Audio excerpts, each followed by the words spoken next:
ব্যক্তি দুনিয়াতে একদিন না একদিন সফল হবেই হবে। কারণ পৃথিবীর সবাই বেঈমানি করলেও ঘাম কখনো বেঈমানি করে না।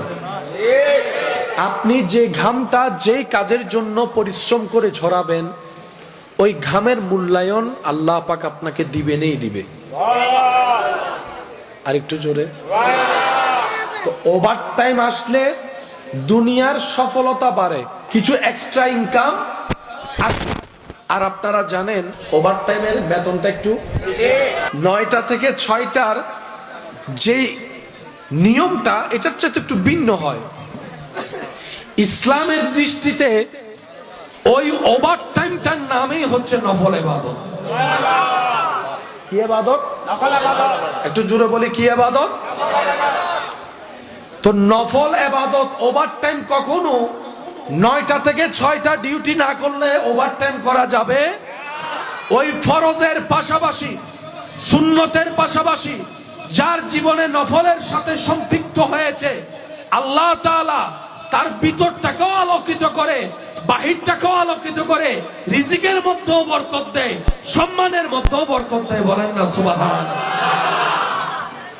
দেওয়ার মালিক কে? আল্লাহ আমাদের সবাইকে ওভার টাইম করার তৌফিক দান করুন। ওভার টাইম করলে লস না লাভ? আরো জোরে বলেন। এবার আসেন, আমরা যখন রবের কাছে ভিক্ষার হাত তুলবো, আমাদের আফাত মস্তকে গুনার গুনাহ, গুনাহ গুনাহ গুনাহ গুনাহ, ওই নিষ্পাপ গুলা যখন হাত তুলে,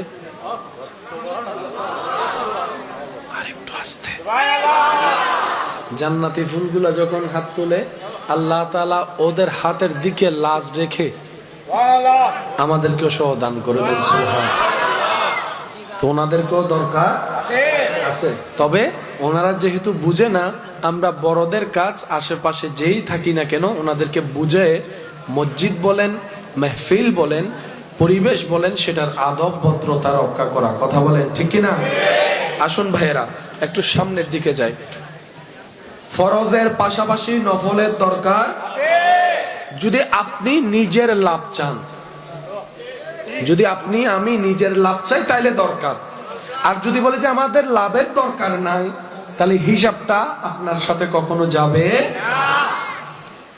আল্লাহ তাআলা বান্দাদের জীবন চলায় শুধু কারণ খুঁজতে থাকে। আল্লাহ শুধু কারণ খুঁজতে থাকে। বান্দা, তোর ছোট্ট একটা কর্ম যদি আমি রবের কাছে পছন্দ হয়ে যায়,